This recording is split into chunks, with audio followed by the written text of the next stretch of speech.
From the #1 station, here comes the power version. How did you find it when you kind of, when you sort of settled here, as it were? Did you get a different impression of it than when you were touring? You must have done. Yes, it was. For one thing, the dance was becoming a little bit violent at the time when I left Jamaica. You know, and when I come to places like Four Aces and the Q Club, Cone Circle Club, you know, I see a lot of niceness was going on, you know, and I didn't see any violence. You know, I hear people talking to people on the microphone, and there were no retaliation. You know, I said, boy, this place come like heaven, because that couldn't go on in Jamaica. You know, you couldn't be talking to a man like that, you know what I mean? So I see it as a break, because at one stage in Jamaica, the dance couldn't keep. If it's not the police is stopping it, it's the soldier. If it's not the soldier, it's the rude boy. So the dance didn't have much chance of going on for long. Somebody's gonna ruin it, you know. So while I was here and, you know, take on family life, you know, take on responsibility, you know. And England is not the same like Jamaica. Jamaica is a place where we can congregate. You know, a lot of artists, like, for instance, downtown, would have a place where we go near Idler's Rest, and a lot of us will congregate there and build a lot of vibes, you know. Where England now, there's a lot of distraction, I find, in England, you know, all kind of different things, you know. So you cannot get the Jamaica vibes in England, you know, because everybody in Jamaica is a star. You don't need to go to the movie. You know what I mean? Here is a lot of distraction, you know. So how did you find that in regard to your creative work? Well, after a while, I was here probably not performing for about 10 years, yeah. Not doing nothing, until I bumped into Steve Barrow. Right, because, yes, Steve Barrow is living in my area, in East London. Good man. Yes, and Steve said to me, "You're Dennis Alcapone, ain't you?" I said, "Yeah." So we chat, and he's saying that he would love to do some filming with me, you know, something, interview kind of thing. So I said, no problem, you know, we exchange numbers, and then we start correspond. And he decided that I should come back on the road, you know. What am I doing with myself, you know? So I said, I haven't been doing anything for quite a while, you know. So Steve said, you should go back to performing, man. You know, but by this time, you know, being out of the music for 10 years, you know, you can lose certain amount of confidence, you know, working on the stage, because the stage thing is not as easy as people think it is. So anyway, we went, me and Steve Barrow, we went to do a gig in the West End somewhere, and we start from there, building back up my confidence, getting back in the music. Then we did go and did the Walmart Festival, and from there we went. What year is that? I'm not sure. This could be about 15 years ago. Yeah, and then from there we went on to Paris, right? Me and him. By this time, Steve didn't want to fly. You know, he's afraid of flying. You know, right? Okay. Yeah, so we took the ferry, go over to Paris, and we did 2 nights in Paris, and come back, and then me and him, we went to Helsinki, where you have to fly this time. Me and him and Alton Ellis, and Finland. And I can remember that Steve was nervous as hell on the flight, you know. I have to say, calm down, Steve, man, it's okay, you know. Right? And from that, you can't keep Steve on the ground. He's just flying all the time, you know. Yeah, but Steve is the man who actually encouraged me back in the business. From then, I don't look back, you know. I'm on the road ever since. What were you doing then? What were you working as? Obviously, you had a job or something. No, I didn't have a job. I just have a good lady that was looking after me. Okay. Can you send one my way? Yes, yes. I have a good wife, you know. She look after me, you know. She didn't want to see me doing any 9 to 5 job anyway because she knew my potential. You know, she said, no, no, Dennis, you can't. No, no, no, you are who you are. You know, she really stand by me, you know. I am the conqueror, and you could never conquer I.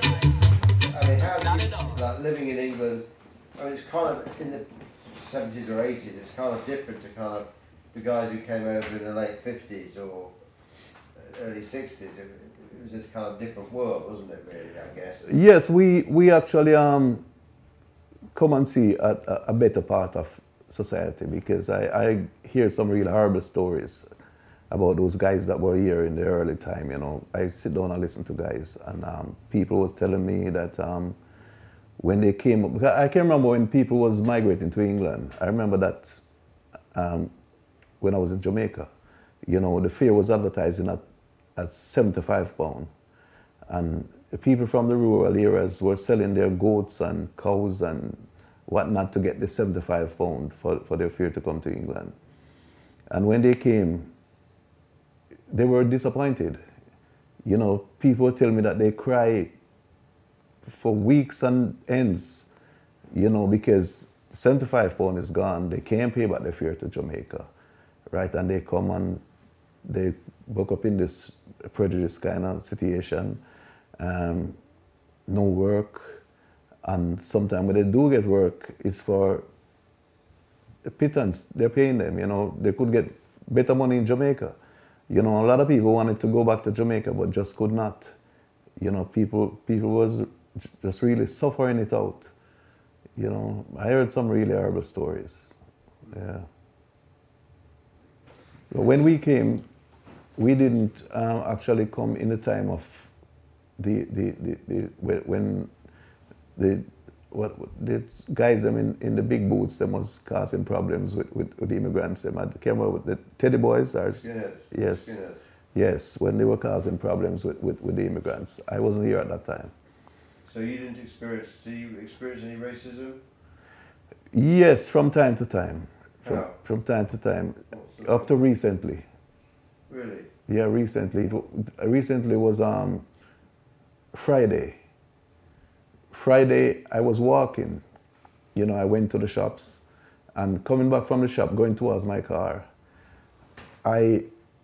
someone flinged something at me.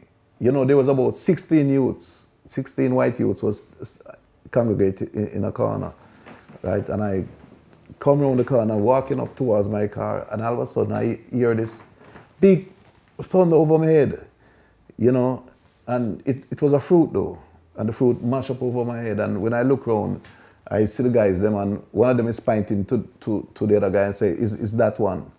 You know, so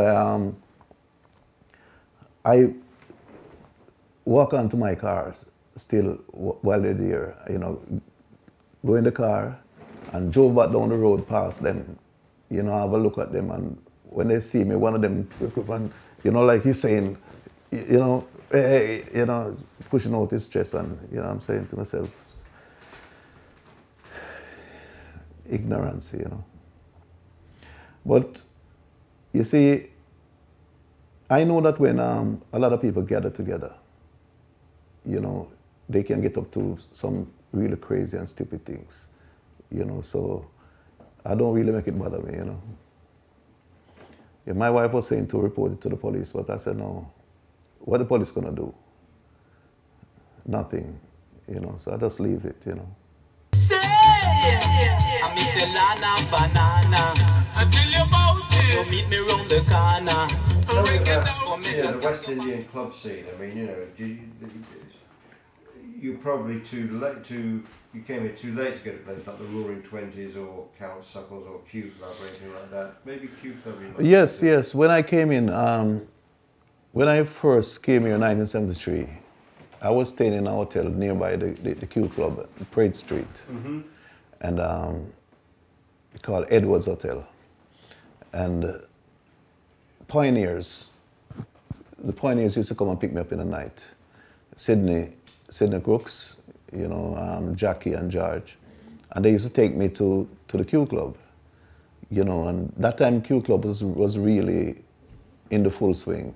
You know, Q Club was really nice, you know, because I used to have people like Muhammad Ali and people like those used to come there. Really? Yes, all the big R&B artists, you know, the soul artists, them used to come to Q Club, and black celebrities used to come to Q Club. Yeah, Q Club was the club at the time, you know. Every table, buckets of champagne, that's what used to be going on there, you know. Yeah. Q Club used to be the club to be. And when you want to go to like the Roots Club now, you go to Four Aces and Roaring Twenties. Yes, I've been to Roaring Twenties when Lyda Coxon were playing there, you know. Yes, I catch some of that on Apollo Club, the Palmer Brothers. Yeah. Where was the Apollo Club? It's in Whittlesden. Okay. Yes, and also you had the Bouncing Ball. Sure. Right, that was Admiral Ken. I think it at one stage it used to name Mr. B's. Peckham. Yeah, in Peckham. Yeah. I remember getting arrested one night going to that club, you know. What have you arrested? Yes, what really happened is Dr.Alimentado came to my home and we decided to go to the Apollo Club that night. And we went to the Apollo, but they wouldn't let in Dr.Alimentado with his hat, right? So we decided, okay then, we're gonna go somewhere else. So we decided to go to the Bouncing Ball in Peckham. And what happened is we didn't know if the Bouncing Ball was open. So when we drove past, we realized that it wasn't open. So we go down the road and spin around and come back up. And these policemen saw us go down, turn and come back up, and they started trailing us. And then they stopped us, right? And Alimentado had a spliff that he had already built, right? And while he was building the spliff, he left some of the herb on the dashboard, right? And the policeman was talking to him, and then when they finished talking to him and decided to leave, the policeman look and see the weed on the dashboard and say, "What's that?" So Alimentado said that it was some tea bush. So he said, "Tea bush, what's that?" He said, "Something to make tea. I brought it from Jamaica." He said, "Tea bush." He said, "Oh, okay. I think I will have to go and analyze this tea bush." Right. So the same time the policeman said to his colleague, by this time another car drove up, another two cars drove up as a matter of fact. And the policeman said to the other one, "Arrest that prisoner." And he's pointing on me, you know. And the guy came around to me and he took me out the car and he said, "Have you got any weed on you?" I said, "No." He said, "You sure?" I said, "No." He said, "Listen, I'm going to take you to the station, you know, and if you got weed on you, I'm going to find out, so might as well you tell me now." So I said, "All right, officer, I've got a spliff." Right. And he took me to the station, and while I was sitting there, by this time I left Alimentado in the car. And when I was in the station, the duty officer said to me, "You got any more weed in you?" I said, "No." He said, "Go on, tell me, because we ain't going to charge you anything more, you know, because we already got your spliff. So if you got any more, just make life easy and let me know." So I said, "All right, officer." I've got another drawer in the socks.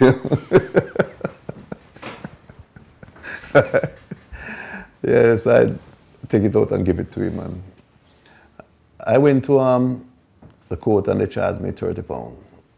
Snaresbrook court. Yes, Snaresbrook. Yes, charged me £30 for it. And that was it. My only conviction in my life. So his family man got, when he was done with Bob, £30. Yeah. Yes. So that was that situation there, you know. So there was it was still a rich kind of life then, in fact, the West Indian Jamaican life here was quite rich with those clubs, wasn't it? Yes. Valley High as well in Streatham as well, wasn't there? Yes, I think most people was enjoying a fairly good life, you know, and I think West Indian people were more together at the time. You know, as people became more independent, you know, they drift apart. It's not like before when people used to attend each other party, each other dance, you know, and everyone would know about the dance and they would congregate.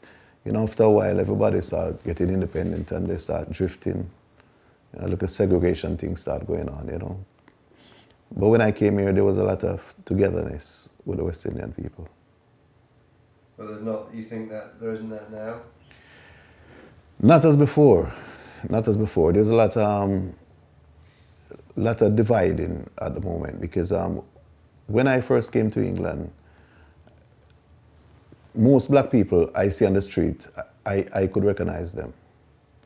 It's not so anymore because you've got the Africans them now that comes in to the country, and I would say most black people you see now is Africans, not Jamaicans anymore. And all sorts of Africans as well. Yes, from all part of Africa.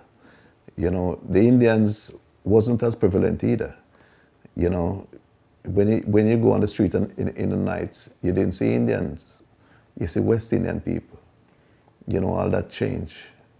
You know, you see mostly, especially where I'm living, over in the East London area, right? It's mostly Indians that take over everything over there now. You know, and any black people you see, like I say, is Africans, not Jamaicans or West Indians. Across their lyrics, you know, there was inciting violence. You know, and unfortunately, it turned on some of them. You know, that's right. Same as rap music as well. Yes, because you see, the American side.